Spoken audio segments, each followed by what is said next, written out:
right. Let's. This is going to be a talk very different from what we've had so far. Very different from any of the talks we've ever given in this summer school, because this is not really heliophysics. And you're probably used to it by now. This is not something I do for a day job. But you may not believe this. Occasionally I talk about my own specialty, about solar flare research. And if I'm speaking to a non-specialist audience, I'll describe the spacecraft that I use in my research, like RESI or Hinode, and how these things orbit and how they make their observations. And occasionally I would say to this non-specialist audience, oh yeah, there's another spacecraft that's going to fly right into the corona, right into the sun, and then come back out. But they don't have any X-ray instruments, so it's not really that interesting. And then I'd get to the end of the talk, and guess what all the questions are about? Yeah. And so eventually, 6 or 8 times, I start to think, that is kind of cool. I mean, maybe I should know more about it. And I started to think, well, I teach classical mechanics to juniors. It probably doesn't involve that much more, and it really doesn't.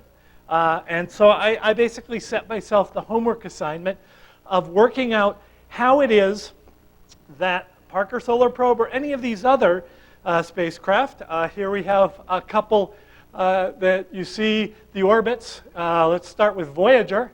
This is Voyager 1 in the nice cyan, and then in a purple you can barely see is Voyager 2, I believe. And you see it sort of getting little gravity assists off of the various planets, off of Jupiter, off of Saturn. Here is Cassini. This one is great because it sort of ping-pongs first off of Venus, then off of the Earth, then off of Venus, then off of Jupiter, out. And then here's Parker Solar Probe, which is basically leaves Earth and then keeps slingshotting off of Venus until it reaches an orbit very close, that brings it close to the sun. So these gravity assists are something that are done all the time. And what I was wondering is basically how this works, but why, for instance, does it take 7 gravity assists off Venus for Parker Solar Probe to get to this orbit? And when I mentioned this to someone at JPL, they said, well, Venus isn't heavy enough. And I'm like, wait a second. I mean, yeah, as a planet goes, it's not the biggest, but compared to a spacecraft, it is just monumentally massive. That can't be the answer. And you'll see it's not. It's related to the answer. And then let's bring in something we heard yesterday. Fran was talking about a way to get to Uranus. Earth, Venus, Earth, Earth, Jupiter. Like, this gives you an idea of, this is a staple of the business. So what I want to do is just show you that if you dust off some undergraduate level physics, you'll understand why this will get you to Uranus and maybe nothing else will. And the undergraduate level physics, the first thing I'm going to bring in is Keplers First Law. Basically, planets, that was what he was interested in, but spacecraft as well, orbit the sun in an ellipse with the sun at a focus. Now, one of the things you have to realize, and I think everyone here probably does, is that when you have a spacecraft that's going to other planets, it has an engine, but the engine is off almost all the time. So it's just an inert object, like any other inert object in the solar system, orbiting, following Kepler's first law. So just a reminder, in ellipse, it has 2 points. One is closest to the focus, the sun. That's the perihelion. The other is furthest. That's the aphelion. The average between those two is the semi-major axis, usually written as A. Right? That's half of this distance from there to there. The eccentricity of the orbit, it's the difference over the sum. So therefore, you can write the aphelion in terms of the eccentricity and the semi-major axis. Same thing. Okay? This is all easy stuff. Now, what we're going to need to understand, first of all, the perihelion is very important for something like Parker Solar Probe. You really want to know how close you're going to get to the sun. if you're going out of the solar, going to an outer planet, it's probably the aphelion that's going to matter. Basically, if you're exploring, it's always the sort of extreme position of your trip that matters, right? When we think of climbing Everest, right, and we think of Hillary or anyone else, you don't think about they're the person who made it to camp number 4, right? It's the summit that mattered to them. That's where you have to go. So it's the perihelion that matters.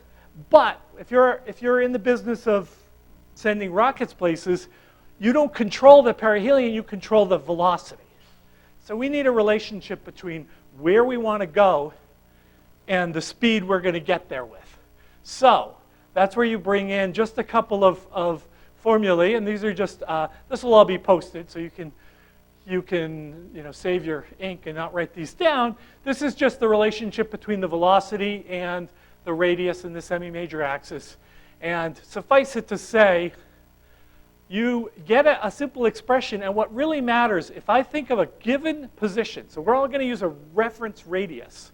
So some radius r, which is, in a sense, not related to this orbit, except the orbit has to cross it, then all the velocities I'm going to scale to a reference velocity that is gm over r, okay? That is just something with dimensions of velocity, and everything will relate the velocity squared over v0 squared, v phi squared over v0 squared, and when we're all done, we're going to do this all with pictures, okay? That's sort of where all the math has gone. I've got a plot now. This is v phi, this is vr. So you see the orbit here. It's crossing the reference radius, and in the brown arrow here is the velocity scaled to v0, and here I've plotted it in v phi vr space. And what I've plotted in blue contours is the aphelion in units of capital R. So there is 1.1, 1.5, 3, 10 times that. In red contours are the perihelion. So you go everywhere from 0.9 times R, 0.7, et cetera, down to 0.01. So when I see a velocity, I just read off the aphelion is 1.5, this is 1.5, and the perihelion is 0.5. This one trick is all we're going to need to explain why Parker Solar Probe needs 7 slingshots, okay? I promise. All you have to do is understand this plot. Now, this is the first time you're ever seeing this, so I just want to sort of show you how this works. But everyone get the idea? So we have some distance radius. Don't worry about that. V0 is the reference velocity, and then the contours will tell us where we're going. So for instance, if we see this velocity here, I can read off the red contour, and that is 0.04, 0.04. And that's the perihelion. And the aphelion is 1.01, 1.02, 1.03, 1.04. Okay, that tells me what the orbit is. So every point on this graph is an entire orbit. Don't think about the velocity changing, because we're not thinking about the spacecraft orbiting. We're thinking about the whole orbit as a snapshot, and we refer to some reference. And I'll always tell you what the reference radius is, but once it's past that, we've got all the information we need. We never think about this ever changing. Okay? Nick.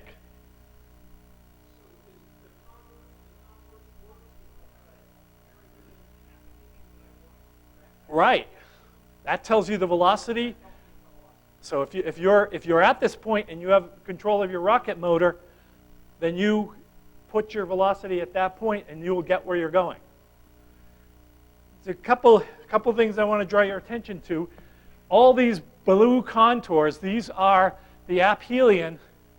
They basically, the lowest level one is actually coincident with the x-axis here. Okay? That is an aphelion that grazes my reference radius. Okay, so if I'm lying on the x-axis, then I have the smallest aphelion that I can have and actually cross this. Right? I could actually be in an orbit that never crosses R, but then I'm not on the plot. So if I'm on the plot and I'm here, that tells me that I have basically got the smallest aphelion I can, and my perihelion is once again 1.04. Okay?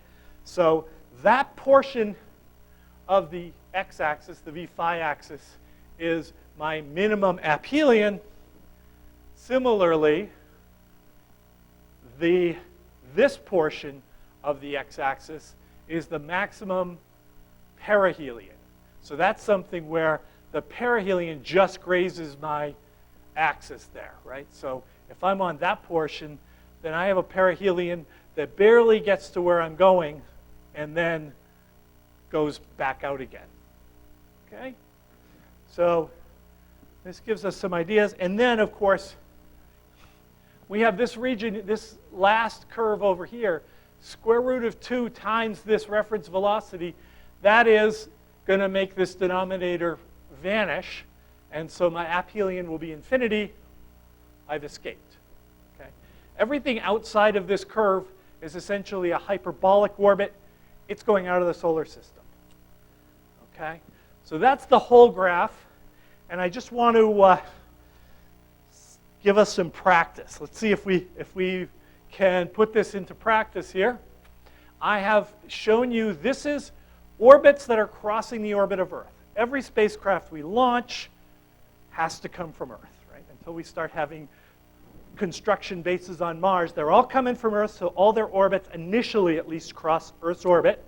So I've done this with reference to Earth. So there is the aphelions that cross Earth's orbit. There's the perihelions that cross Earth's orbit. I've given you 4 spacecraft, 4 orbits. Sorry, these are 4 orbits, A, B, C, and D. These correspond to the initial orbits of 4 spacecraft. Many of you will recognize some of these. Maven, Helios, we've mentioned a few times, New Horizon, Cassini. I want you to match the orbit with the spacecraft. Okay, give you a few minutes. Everything we've discussed, I've only labeled a few of them, right? There was a lot of contours. These are aphelion. This is 1.1 AU. This is the orbit of Mars, 1.5. Orbit of Jupiter, 5.2. These are some perihelions. There's the orbit of Venus, 0.72. Orbit of Mercury. Okay. So I've given you the only point you really need to know about Maven, not where it was built. It was built right over here. But then it went from the Earth to Mars. That was its mission, and it did it. Helios sort of orbits. It even orbits today between 0.29 and 1 AU. New Horizons has passed Pluto, passed Ultima Thule. I haven't drawn that on here. Cassini. Okay, yeah, question? No, that's okay. That's why we're practicing. Yeah. So, how planets? I just have, no, I don't have planets. These are not planets. These are orbits. These are all the orbits whose aphelion goes to 5.2 RJ. Okay, those are all the orbits that go to 5.2 RJ. Okay? So every point on this graph is an orbit. Okay? And that tells you the aphelion and the perihelion. And yeah. Oh, yes. Sorry. Everything orbits the sun. Yeah, but you're using a spacecraft to fire. But it just goes around the orbit. It just goes around the sun. It all goes around the sun. Yeah, sorry. That was right at the beginning. Every body in our solar system orbits the sun. Correct. No. Well, yes. All I've done is given you the semi-major axis of those planets. But yes, we will assume they go in circular orbits. But yeah, question.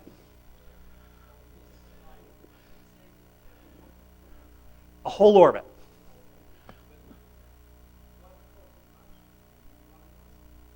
That's correct. because that's the one velocity that that orbit crosses the reference radius. No, we're not going through orbits. We're just thinking of one orbit. Don't think of the thing moving in the orbit. All we care about is the orbit itself. And it's got one perihelion and one aphelion.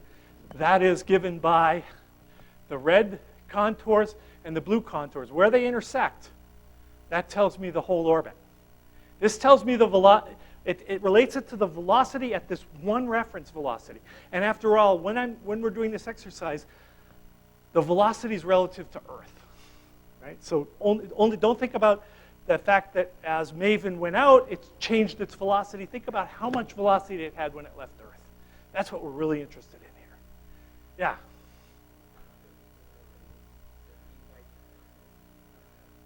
That's correct. 30 kilometers per second. That's the Earth's velocity. So this here, V naught 1, that is the circular orbit. That one asterisk there has a perihelion at 1 AU and an aphelion at, perihelion at 1 AU, aphelion. Those two intersect there. That's a circle. If your perihelion and aphelion are the same, you're in a circular orbit, and that is the Earth. In each of these spacecraft, this is the velocity. I haven't given you the units. We'll get those soon. This is the velocity that these spacecraft left the Earth with. And from where they lie, that tells you the aphelion and perihelion of their orbit.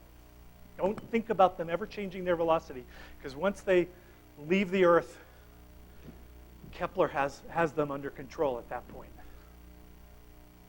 Okay. I know this is a little weird. You probably haven't seen this. It's all involves physics you've seen. Yeah. So, yeah. So there's another thing is that all of these relationships are independent of the sign of VR. So I'm only showing you one quadrant. The orbits actually intersect a second time, going back out. So ignore the sign of VR. Right? Ignore the sign of VR. They are 4 different spacecraft. The orbits, as they left the Earth. And these are the spacecraft. I just have not told you which orbit goes with which spacecraft. And the mission, your mission, should you choose to accept it, is to fill in the letters with these boxes. Which is Maven, A, B, C, or D? Which is Helios? Which is New Horizons, A, B, C, or D? Which is Cassini, A, B, C, or D? I haven't given you any extras. That would have been mean. Have you? Okay.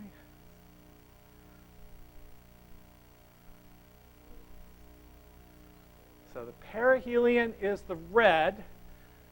Right? So if I went from Mars to Venus, I would be at that point. That would be my velocity when I crossed 1 AU. I would have that velocity. Okay. Yeah, question. This is from Earth. This is the velocity at Earth. And since they left Earth, this is sort of, you could imagine, the velocity that they got launched at. I mean, this is once they've left the Earth's gravitational influence. Okay, give you a little time. This does take a little time to digest. Ignore the black semicircle.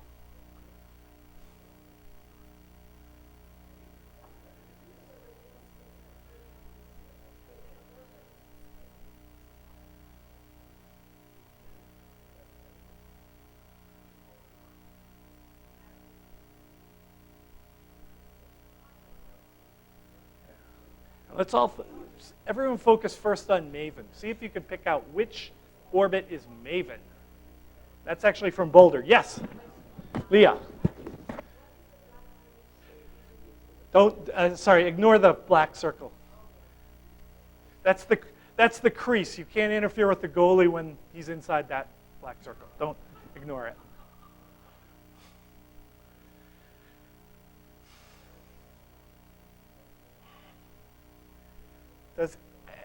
Okay, I'll let you guys keep digesting it. But when someone knows which one is Maven, C. I heard C is Maven. How did you get that? Maven is C, yes. Maven is C. Maven has a perihelion at Earth. That's the closest it ever got to the sun. And then it went on an orbit whose aphelion was at Mars. It would have kept going and come back to Earth, but of course, Mars was its destination and it stopped there. This is known as a Hohmann transfer orbit. Okay? What we'll see soon is the cost of any. So first of all, if I want to go to Mars, I could be on any orbit outside of this blue curve. That will take me at least past the orbit of Mars, and then I can stop there when I get there. Anything outside of that is a valid orbit. What we'll learn in a few minutes is the cost of getting into that orbit depends on the distance of the point from Earth. That's basically the delta V. That's how much rocket fuel you're going to need. So the cheapest, this is going to Mars on a budget. If you want to get to Mars, you want to get somewhere outside of this curve here or on that curve, but you want the closest point to Earth to this point here. That is C. That's known as the Hohmann transfer. Has anyone heard of a Hohmann transfer? There are some people who are actually in like aerospace departments, right? So you probably heard of, no? Hohmann transfer orbits? Yeah. Yeah. That's the secret. Your perihelion and your aphelion, one is your destination and one is your origin. And if you're going outward, your perihelion is at Earth and your aphelion is where you're going. Okay. All right. That was Maven. Let's see. Now we're down to 3. Anyone, the next one on the list is Helios 2. A. Yeah, it's a very similar concept, except it was not going anywhere. It was going to orbit. In fact, it still is orbiting. It goes inside the orbit of Mercury. All right, there's the perihelion. There's the perihelion of Mercury. A is actually inside of that, so it actually went inside the orbit of Mercury. Its aphelion was Earth. Okay, so unlike Maven, the perihelion was Earth. It wanted to go out. Helios wanted to go in, so the aphelion was Earth. Okay. All right, I think we're catching on. New Horizons. Oh, any questions? New Horizons. B. B as in boy. D as in delta. Yes. Yes, that. Make sure. Yeah, that was that. New Horizons is D. That actually initially launched from Earth. It would escape the solar system. It was going out of the solar system anyway. They flew it past Jupiter to get it to Pluto faster. Okay, and then the crazy thing is B, boy, it's going to Saturn, but actually the first place it went was Venus. So they actually launched Cassini so that it was headed first to Venus, then it was going to do a gravity assist, and etc. So a little more comfortable with this idea here. You can pick out, yeah.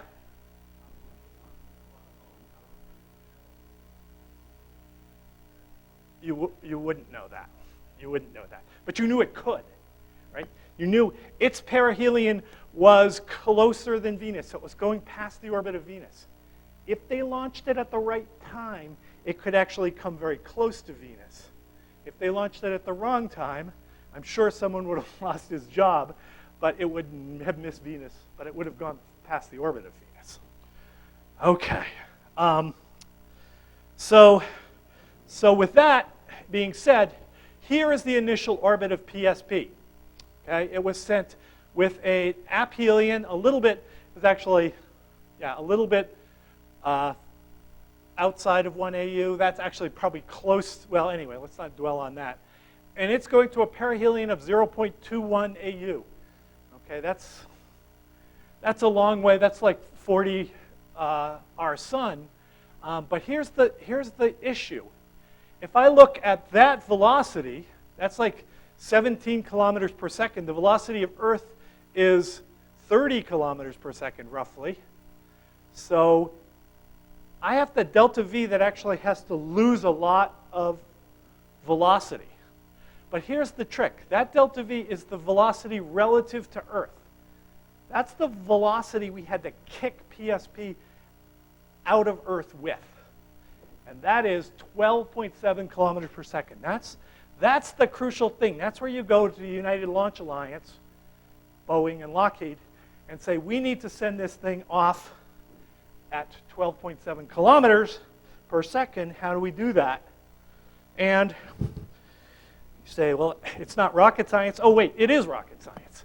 Basically, you use the rocket equation.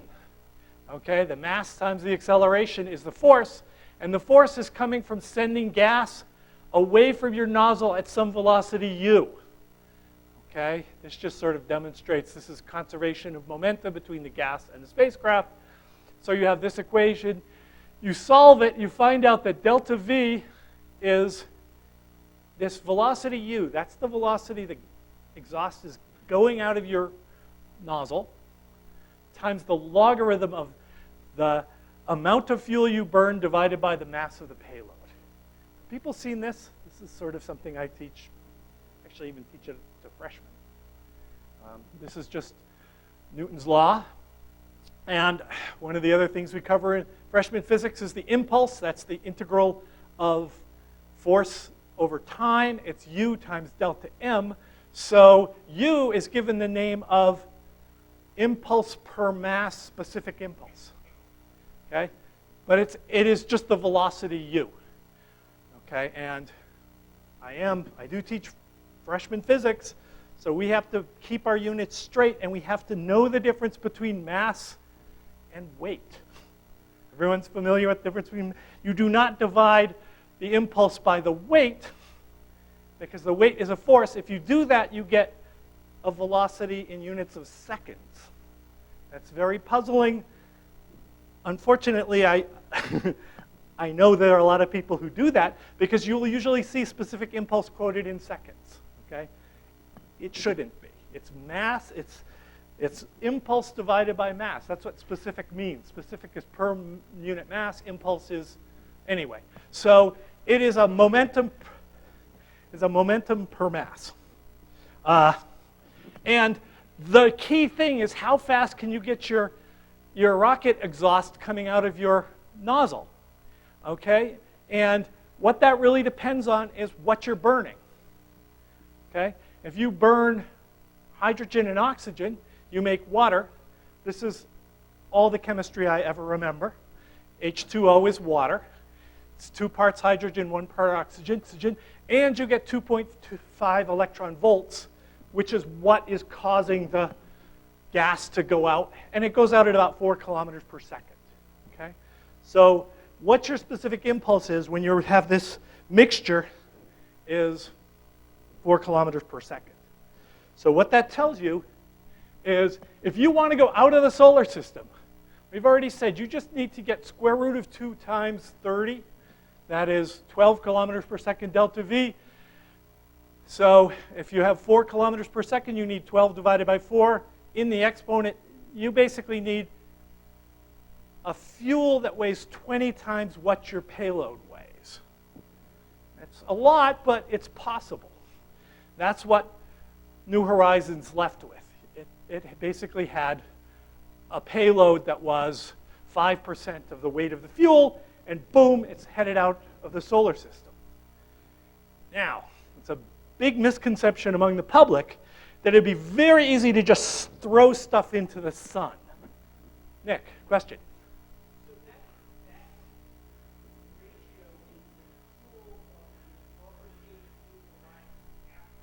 Right. This is all calculated after Earth. I don't want to deal with the, how to get it out of Florida. I'm trying to get my mother to move out of Florida. I can't get spacecraft out of Florida. So anyway, yeah. So this is the idealized, but it has a grain of truth in it. And the grain of truth is, yeah, here's what you need to get out of the solar system. So to fall into the sun, Must be like falling off a log, right? A lot easier. No, because you basically need a delta V that takes you from, this is not even into the sun. This is where PSP is headed, right? It's going to have a perihelion of 0.0545 AU. The delta V was 21 kilometers per second, 190. Basically almost 10 times as much fuel, or a payload that weighs a tenth of what New Horizons did. Okay, New Horizons didn't need a heat shield. PSP does. So this just isn't going to work.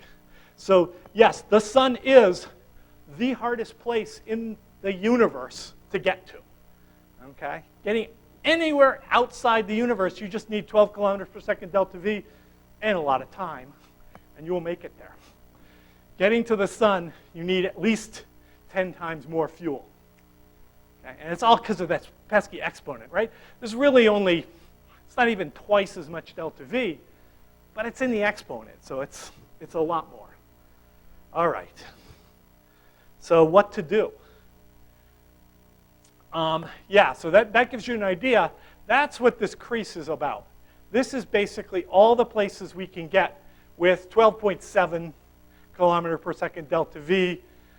This is slightly different calculations, but you can see you can only get to a perihelion of about 0.21 AU. There's where you want to get. That's just forbidden. That's way too much delta V. You can't get that much delta V unless you launch something that weighs less than I do. Okay? And no chance of that. So now we're going to figure out a different way to get a delta V. Instead of this force of gas leaving our rocket nozzle, we're going to use gravity. But before I do that, I need to take this plot, which is what we've been using, and my reference radius was 1 AU, the reference of Earth, right? So this is the 17 kilometers per second. That's when you've subtracted off. That's how fast it's going at Earth, Parker Solar Probe. I'm going to move to a new reference radius, Venus. And from now on, we're only going to think about Venus as the reference radius. I promised we were not going to think about the velocity changing, so we're going to make this transition once. So now, this point here is not 30 kilometers per second, but it's 35, the orbital velocity of Venus. Earth is no longer along this axis. Earth is this. This is an aphelion that is 1 AU. It's so many Venus radius, like 1.25 Venus radius. And this is our perihelion of 0.2. So you're now going 32 kilometers per second, but from now on, that's where we're going to think of PSP being. It has an aphelion of 1 Earth radius, 1 AU, sorry, and a perihelion of 0.21, 0.2. Okay, that's its point. And here comes the magic. We're going to get a delta V from there down to something else. That would actually be inside where we want to go. We're going to get that delta V, and we're not going to use any fuel to do it. But we do need a force, right? We all took physics. You can't change velocity without a force. But the force will be the gravity of Venus. That will change our velocity. So we're going to want to change from that orbit here, this red orbit, or sorry, this blue orbit, right? It becomes dashed over there. There's my initial velocity, to this red orbit, and that's the orbit of Venus. I want to just change from one velocity to another. Okay? And we're going to do this with gravity, and it's basically like a big scattering problem. Okay? Spacecraft is my particle. Venus is my nucleus. I go in, I scatter off the nucleus, and I change my direction, right? Guys remember scattering problems. This is classical scattering. This is Rutherford scattering. Okay? The force of Venus is towards Venus. So as I go in, my velocity is changing. My speed in the end will not change. Another freshman physics thing I'm sure you had drilled into you, the difference between speed and velocity. Velocity is a vector. It has a direction. My direction will change. My speed will not. It's going to be faster here, but when I come back out, I'm going the same speed. just in a different direction. That is in the center of mass reference frame, which is the same as Venus's reference frame because Venus has all the mass in this relationship. Okay? So there is my hyperbolic trajectory. I need to go from the magenta and orange curves to the red and green curves. Those are the center of mass velocities. Okay? And that's the delta V I need. So I basically need to subtract off the velocity of Venus, and I get V initial and V final. And the primes always mean we're in center of mass reference. Fair enough? So this difference, V initial minus V Venus, or V final minus V Venus, that has to have the same magnitude, but a different direction. And it's that change in direction that is my delta V. And that is the delta V that Venus has given me. Okay, delta V is frame independent. Okay? So elastic, it's a perfectly elastic collision. It's a very expensive spacecraft. We don't want to smash it into anything. So it's an elastic collision, conserves energy in the center of mass reference frame, and there we have it. So here is the trick. We are on this point here. Aphelion 1 AU, perihelion 0.2 AU. I fly by Venus, I change the direction, but the magnitude has to stay the same. And I get to an orbit that has a different aphelion and a different perihelion. I'm on my way to the sun. Does everyone follow that? That's pretty cool. Now, be alert to the fact that in Venus's reference frame, I have not changed my speed. In reality, in the solar system reference frame, the distance from here to PSP is a lot bigger than the distance from here to PSP, so I've lost energy in the solar system reference frame. Right? Venus has then, therefore, gained some energy. But let's not worry about that. Venus is very big, and it's not going to notice. Okay, so I'm losing energy, and I'm also losing angular momentum because I'm moving to the left. Right? This is V phi. This is my angular velocity. So I'm losing angular momentum, and I'm losing velocity as a result of this elastic scattering off of Venus. Okay? That's really, it's just a charged particle scattering problem. And it's elastic. Okay? Now, probably time for us to take a few minutes, take a break, and we'll come back and I'll put all this stuff to work, and we'll see how we're going to get PSP to the sun in just 7 Venus flybys. It looks like we can do it in 1. And if I could scatter with 50 degrees, I could. Certainly if I'm scattering an electron off of a gold nucleus, 50 degrees is child play. I could probably do 180 degrees, but can Venus do this? Okay, let's come back in 5.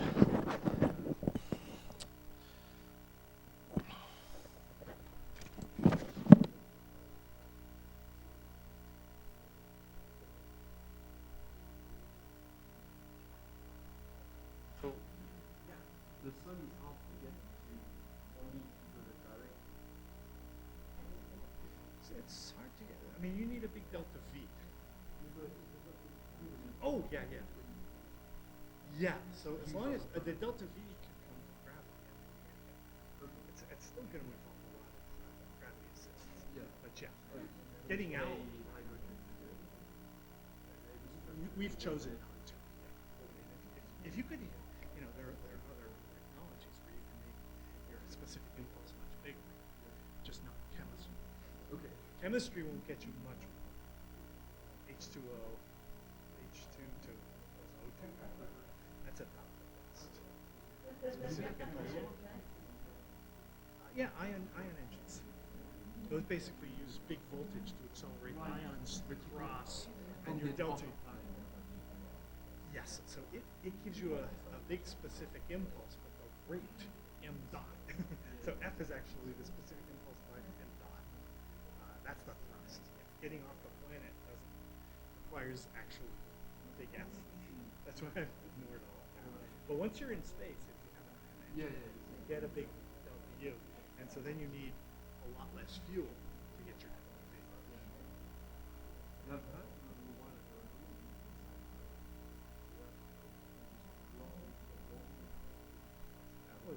That was actually a plan in the 50s. Back then it was called the Orion. We sure know how to set up atomic bombs. We have a lot of practice with that. But I don't think anybody. No. So it's kind of dangerous. They actually signed a treaty that said we wouldn't detonate any nuclear weapons in space. So that ended the Orion program. There were other issues, shielding, the impact.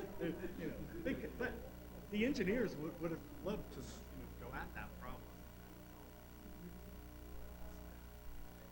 It's an idea that's still around. That'll give you a big number. Big number. You have to lift the bomb. Well, you get it in.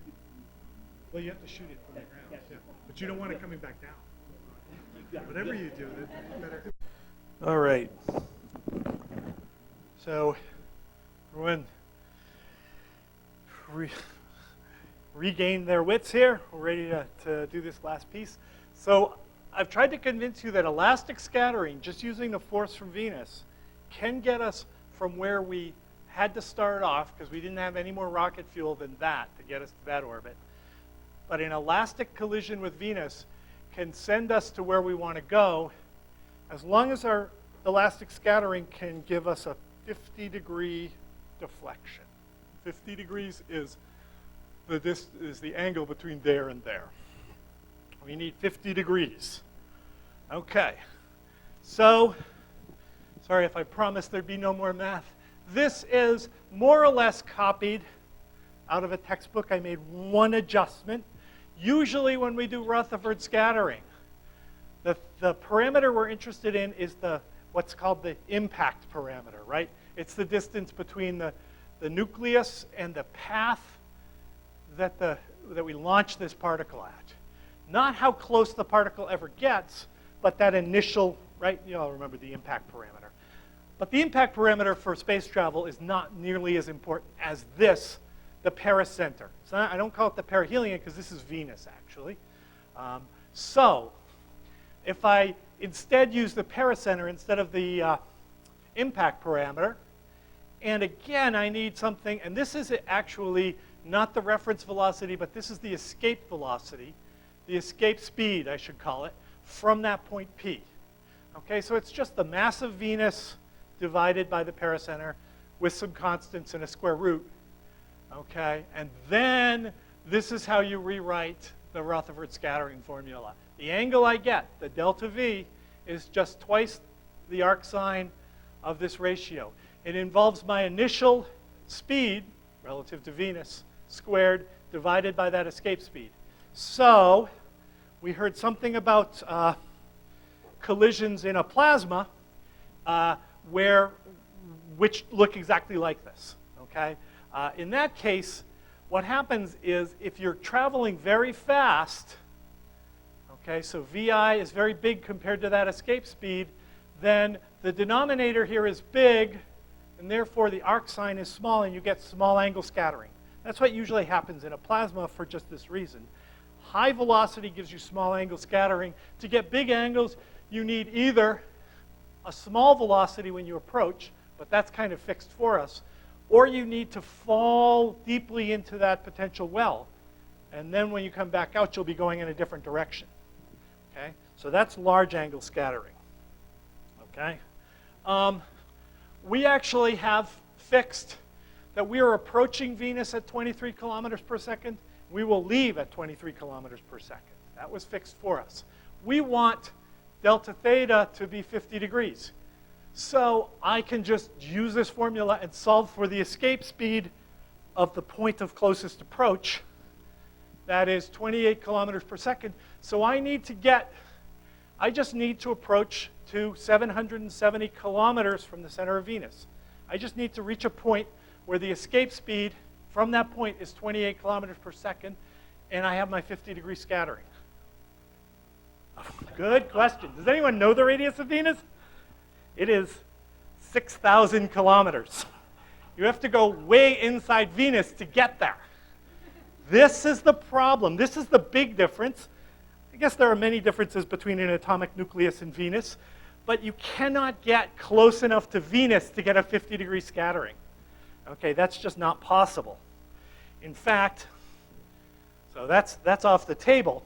In fact, what you want to do is probably keep yourself to places with an escape speed. The escape speed from the surface of Venus is 10.4. If you want to be above the atmosphere of Venus, I would recommend that. I'd stick to places with escape speeds that are bigger than that are smaller than 10 kilometers per second. Okay? As long as you put in something here less than 10 kilometers per second and square it, and you're 23, you'll get an angle that you can achieve. And that's just a matter of putting that into your calculator, and you'll find the biggest angle you can get is 9.7 degrees scattering angle off of Venus. That has to do with the escape speed from the surface. That is related to the mass, but it's really the most important thing is that escape speed. Okay? So there is our problem. We want to get 50 degrees, and we can only do it in steps of 9.7. That means we need at least 6 flybys. Okay? You cannot do it in less than 6. Okay? And then you will get to that, which is our destination. And in fact, they use 7, and we're going to see why it actually is going to need 7. Here are all 8 of the orbits. The initial orbit, after the first flyby, that's the one it's in right now. The next, etc., A, B, C, all the way to H. Those are 8 orbits. Okay, every one of these, there's 9.7. Every one of these is separated by an angle less than 9.7, so it's achievable. And the last question remaining then is, why the extra flyby? Was it just for fun, just to get a couple extra pictures of Venus? No. What we need, we do one flyby. Venus and PSP are in the same place. They're both orbiting the sun. And they're both orbiting in ellipses. Venus is almost a perfect circle. We'll say it's a perfect circle. They need to get back to a place where they're together again. They need to match up their locations. So orbit B had better be one when PSP and Venus leave. At some point in the future, they then rendezvous again. Okay? So one way to do that is make sure that the orbital periods of those two things are commensurate. Okay? Orbital periods. Anyone remember which of Kepler's laws tell us how the orbital period goes with the semi-major axis? This is just trivia. 3. The number is 3. You shall not count to 2 unless immediately proceeding to 3. Yes. Kepler's third law. The period goes as the semi-major axis to the 3/2 power. We've already expressed that in terms of the velocity over that. So basically, these periods are quarter circles in this diagram. We're back to the dreaded diagram. Here are the semicircles with orbital periods of 1 Venetian year, 2/3 of a Venetian year, 1/2 of a Venetian year, and 3/7 of a Venetian year. So for instance, this one here, which is in fact orbit B, is on the 2/3 resonance. PSP will make 3 orbits. Venus will make 2, and they will be back together again. 2 whole orbits is like 450 days. So the first one was on September 28th. The next one isn't coming up until this December. That's why. Right? It needs Venus to go around 2 whole times before it can get there. Now, by the way, there are a lot of other rationals I didn't plot here. So probably in here is, 15/16. Why didn't I plot 15/16? Or sorry, 9/16. Why didn't I plot 9/16 in this diagram? I only showed you a few rationals. Those are all we're going to care about. Why didn't I show you because maybe we could go to the 9/16 resonance. will be in there somewhere, and I might be able to get there. What? Yeah, 9 Venetian years before I get my next flyby. I want these numerators as small as possible. These are all the fractions with numerators 3 or less, okay, between 1 and 3/7. So these are pretty much the only ones we have, and our first flyby does in fact put us on a 2 to 3 resonance. So the second flyby will happen after 2 Venetian years, and we will then have to jump to this resonance, but that's too far away. Right? I can't get there from here. Sorry, you can't get there from here. That's Bert and I. Right? This is a comedy team from way before anyone else who was probably only popular in Maine. So sorry about that. Right. So 2 orbits by Venus, 3, 450 days. So what are we going to do if we can't get to that next orbit? Well, as I mentioned, this whole diagram can be flipped upside down, and it works just as well. That means instead of doing my flybys on the way in, I can do a flyby on the way out. And exactly the same rules apply. Right? This is just a reflection of that last rule. So everything we know works. 9.7 is still my maximum angle. And so I don't need to do a flyby when PSP is going in. I can do a flyby when it's coming out. Or, this is the advanced stuff. Here's my resonance. M times the period of Venus is equal to N times the period of the spacecraft. I can do a rendezvous where I start on a flyby, an inward flyby, and then after some number of, say, N orbits, I hit Venus on my way out. Venus is still going along, okay? And so if the interval between there and there is delta Venus, and the interval between there and there is delta spacecraft, then I have this formula rather than that, okay? These are times that you need to calculate with Kepler's third law, so I'm not going to subject you to them. But the idea is the same, but I'm going from an inward point to an outward point, and there's still an M to N ratio involved, but it's not really a resonance, but it is M to N. And then there's a second version where I get myself onto the orbit when I do an outbound flyby, and then I go just over N orbits. I do this extra little leg, and Venus does its extra little leg, and then we meet again. So that's like an out-in. Okay? These are possibilities. Okay? And you can plot where they all lie on this curve. And now I've color-coded it. The in-out ones are green, so that's when I go from an in to an out. The out-ins are magenta, and the resonances are black. And these all have n equals 3, m equals 2, n equals 3. This is 2, this is 1 and 2, 2 and 5, 3 and 7. Okay? So you have to trust me. The blacks lie on these semicircles. Those were easy to find because of Kepler's third law.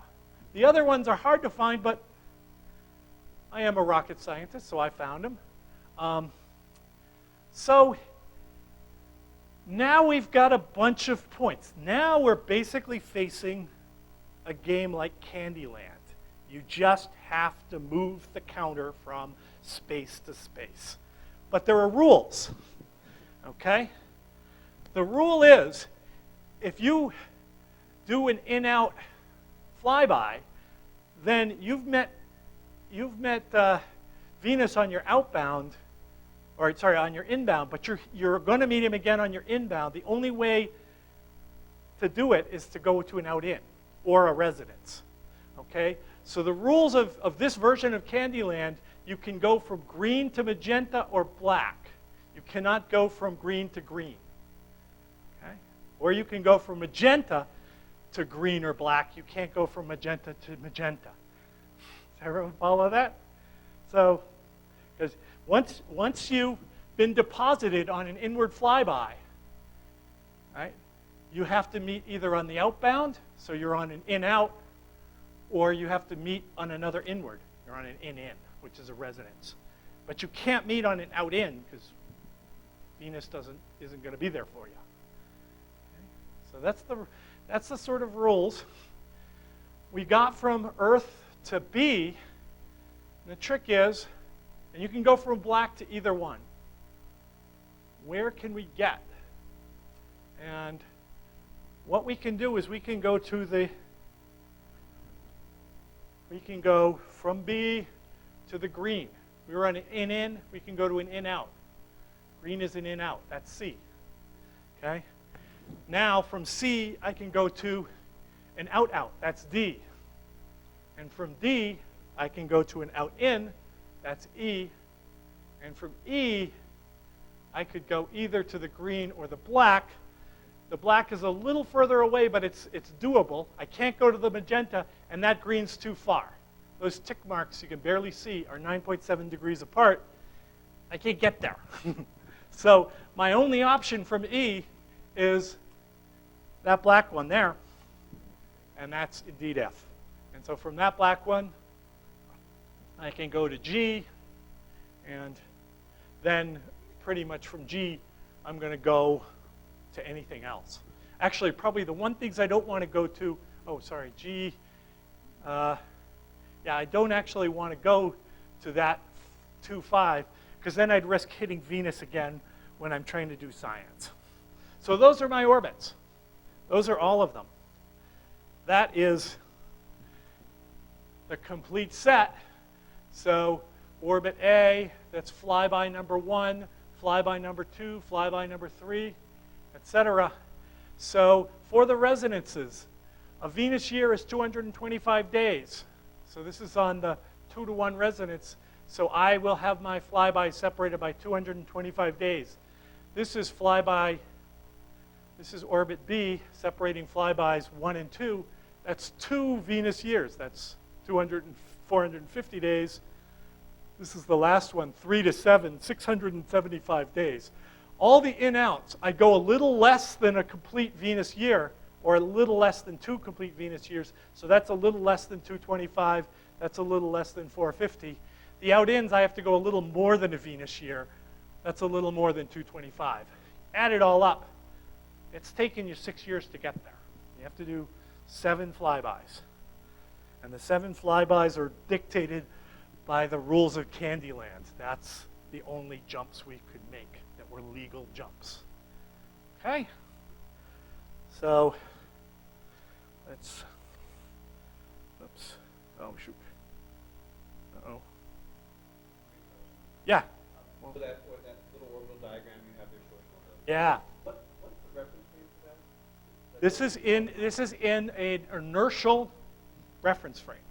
So how about this? I will show you a movie, if this boots, and you will see this is an inertial reference frame. This is PSP. It's got a fat end with a heat shield on it. That is Venus. The blue is Earth. They will all go around. That is the instantaneous velocity. That is the maximum velocity. It's going to get it at perihelion, 81 kilometers per second. And some other properties up here. Little l, that is its angular momentum per unit mass in units of Earth. You're going to see that drop. And the date. And let's watch. And there's PSP. It's done its first flyby. It's got to wait for Venus to come around. Boom, second flyby. Okay, now it's an out-in flyby. Out-in. Now it's got to wait for another one. Out. And another one. So this, you can see, Earth is going past us occasionally. So this is not in Earth's reference frame. It's not in Venus's reference frame. It's in an inertial reference frame perched way high above the sun. Okay, this is everything. Does anyone want to see that again? See that again? It took me a while to program this movie, so I may as well get some use out of it. You can see, and it's telling you 0.13 AU, 0.09 AU, another flyby, boing. Here's the tick marks. It's done 4 flybys. This is the long wait. So that's on a 3 to 7 resonance. So it's got to go 3 Venetian years. It keeps missing Venus because it's on a 3 to 7 resonance. Boom, finally. Flyby number 6. And there we have it.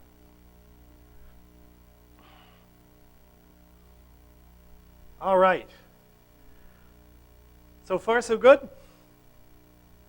Okay. Now, there's a couple of details here because we've set ourselves up. We've really done a lot of work to understand this. So let's think about that first flyby. Now, this is a reference. This is all in the reference frame of Venus. This is my elastic scattering curve. I've blown it up. But these are all the orbits that have 23 kilometers per second relative to Venus. Every scattering has to lie on this green circle. And this is 9.7 degrees. I can't go any further than that. My destination initially is orbit B. That's the 3 to 2 resonance, 3 or 2/3 resonance. I want to get to B. I can't jump any further than that. So when I leave Earth, this is Earth, okay? I could actually use an aphelion that was bigger than 1.0, like 1.05 AU, 1.1 AU. I just can't get out beyond there. But I could actually do more than that. But I have to be between those 2 orbits, okay? So what are my options? And these are my options. Essentially, A, as I called the magenta A, sorry, there's a magenta and there's a violet and there's a cyan. A is I leave with an aphelion equal to 1 AU. And I will hit Venus and then I will gauge it so that I end up on orbit B. But I could also launch with a bigger aphelion. My aphelion's out here. I launch towards Venus and I arrive at A prime, and then I do my biggest jump, 9.7 degrees that's allowed, and again I end up on B. There's a third option. It seems counterintuitive, but I can launch going away, cross back, Earth will be gone by then, and then again reach A double prime, okay? So anything between these is going to get me into the orbit I need, B, which will then allow me for my next flyby. Okay? So I'll put it a different way. These are the 3 possible orbits I could, 3 extreme orbits I can get to, A prime, A, and A double prime. Here they are now plotted in the reference frame at Earth, because this is where I'm going to leave from. But there's the green circle that I'm allowed to be on. There's violet, magenta, cyan, violet, magenta, cyan, violet, magenta, cyan. Okay? But there's another thing. I can't actually get to this orbit here because it would require more delta V than the United Launch Allowance is going to give me, than my rocket can give me. Okay? This is it. This is my maximum. I can't get more delta V than that. So really, I have to be somewhere on this green curve and somewhere inside this black curve. They almost look like they're on top of each other. Between those 2 boxes is the only places I can get to that will get me onto the orbit I need to go. Now I need to look at the times. So actually, these guys here are a red herring. I need to look at the times I can launch. And this is all relative to this magenta orbit, the orbit where I leave with an aphelion equal to 1 AU. I can go a little bit more, but not much more. Essentially, there's that orbit there. Aphelion is about 1.006, say, or aphelion is about 1.006. This violet orbit, I would actually leave later. I would leave over there. That one there, I leave about 10 days later. This one here, I leave about 10 days earlier. Okay? Given these rules, I have a 20-day launch window. Does everyone see that? This is it. These are the days I can launch. From that magical day, I can go 10 days before or 10 days after. That's it. After that, we're done. We're hosed. We can't get there. Okay? So what day is that? Here's the magenta orbit. Okay, this is the one, aphelion of 1. This is at the center of the launch window. Okay? It takes me 51 days to get to the orbit of Venus, and I am 35 degrees further along than when I launched. Okay, that's just some mechanics there. Okay, that is the first day, but I need Venus to be there 51 days after I launch. Okay, so where is Venus when I launch? It's 51 days earlier in its orbit, which is 81 degrees. It's going in a circular orbit. So it's making 81 degrees in that same time. So this, if you are the incomparable Tom Brady, right? And you're going to, how many people here know who Tom Brady is? Ella, you know who Tom Brady is? Okay. I was thinking only the American hands would go up. He is an American football player. Got to throw the ball. Do you throw it where the player is standing the minute you throw? No. You throw it where he's going to be. Okay? That is the magic of Tom Brady. If it were that easy, everyone would be like Tom Brady. Nobody's like Tom Brady. Okay, so if you're...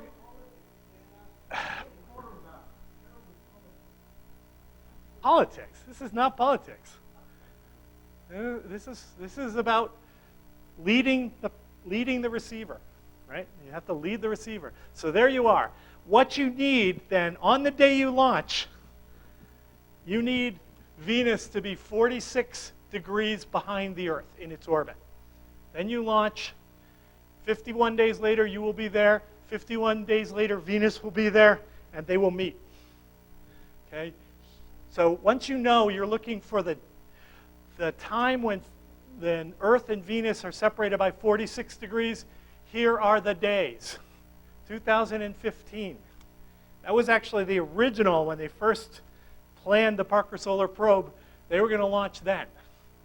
Then 2017, 2018, this is the day they launched. Actually, they hit the middle of that launch window.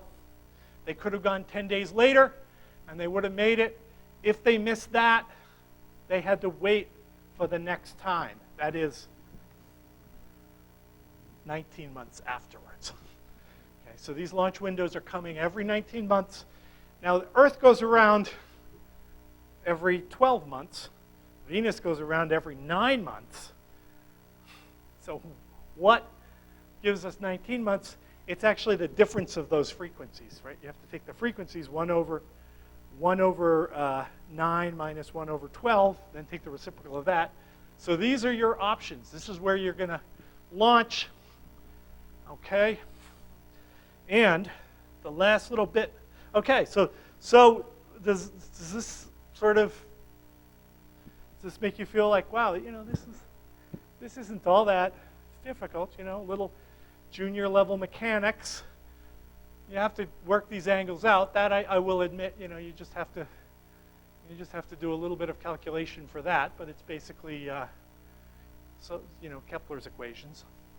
The last bit is what are our other options? What other planets can give us these kinds of gravity assists? And we already went through the angles we can get. And this was the mighty Rutherford formula, okay? And what you need to know is, what is this distance delta v? If this is the velocity of the planet, the orbital velocity of the orbital speed of the planet, and this is the speed of the spacecraft, you need to know that delta v. Well, we're not going to go through every option, but here's the thing. This delta v is some number, somewhere around 1, maybe it's a half, times this number here, the orbital velocity of the planet. So let's just say delta v is comparable to the orbital speed of the planet, and I plug that in there. And we've already discussed the fact that this has to be no bigger than the escape speed from the planet. So there's a characteristic scattering angle I can work out for every planet that depends only on two things: the orbital speed of the planet, you can look that up in any table, and the surface escape speed of the planet. And you can look that up in the table, and that will give you a characteristic angle. And I've already looked up the orbital speeds of all the planets. Mercury is closest to the sun, it's going the fastest. Venus, Earth, Mars.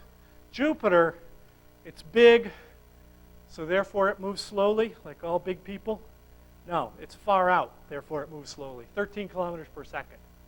The escape speeds, from Mercury only 4 kilometers per second, from Mars only 5. From Jupiter, off the top of the atmosphere, the closest you'd want to get, your escape speed is 60 kilometers per second. So if I take those ratios, I get these numbers here, put them in my magic formula. Mercury is pretty much going to give me a scattering of a half a degree every time. So if I want to get my 50 degrees off of Mercury, I'm doing 100 gravity assists. Mercury is just worthless for gravity assists. You can see Venus, the characteristic is 4.5. We're actually approaching it slower than its 35 kilometers, so we get about twice that. Earth is better. Mars, pretty worthless. Jupiter, of course, is the king in Roman mythology, as well as in the solar system. You can get up to 130 degrees of scattering. So pretty much anywhere you want to go, if you do a gravity assist off Jupiter, you can get there in one shot. Okay? And in fact, the earliest version of Parker Solar Probe, which just used to be called Solar Probe, was going to fly to the sun. It was going to go to Jupiter and do a gravity assist off of Jupiter, and it was going to get to 4 solar radii, like 0.01 something AU, because there's no limit with Jupiter. Right? There's nothing holding you back. Ended up, for various reasons, that was replaced by what they then called Solar Probe Plus, which was going to do the 7 off of Venus, and then they renamed it. Anyone know of another spacecraft that went to study the sun but used Jupiter as a gravity assist? Yeah, Ulysses. That actually had, this has all been in a plane. That was actually doing a gravity assist to go out of the ecliptic. But of course, if you have a velocity in the ecliptic, and you want to go straight up, how much delta theta do you need? It's vertical. 90 degrees, right? That's it. That's the one game in town. You can do 90 degrees, and you don't even have to get that close to Jupiter. So that'll do it, right? And anywhere else you want to go, Jupiter will do it. But we've seen, even with the modest resources of Venus, you can get there. You just have to be patient, and you have to do your little 9.7 degree delta V's over and over and over again. All right, so that's it. We're almost exactly on time, 45 minutes before the bus. So this is just a sort of summary of the things. The delta V that we get from Earth is limited by the rocket. So once we adopted that limitation and said, I don't think we're going to be able to work with that anytime soon, we need gravity assists for the extra delta V's to get us to places we can't get just by rockets. And that essentially is just a scattering problem, scattering off a planet. It's elastic scattering. So in the reference frame of the planet, your velocity is conserved. In the solar system reference frame, it's not. Sorry, your speed is conserved. The scattering angle is the Rutherford scattering angle, but unlike scattering off a nucleus, you can't go any lower than the surface of the planet. Even the atmosphere of the planet is probably the closest you want to go. So that limits the scattering angle. So you might need multiple scatterings. And then you need to put yourself into orbits where you will meet Venus again, or your planet again, or some planet again, right? And so that's the Candyland part of this whole thing. You have to get from resonant orbits to in-outs to out-ins, jump your way in, and you're there. It's that easy. Okay, thanks very much.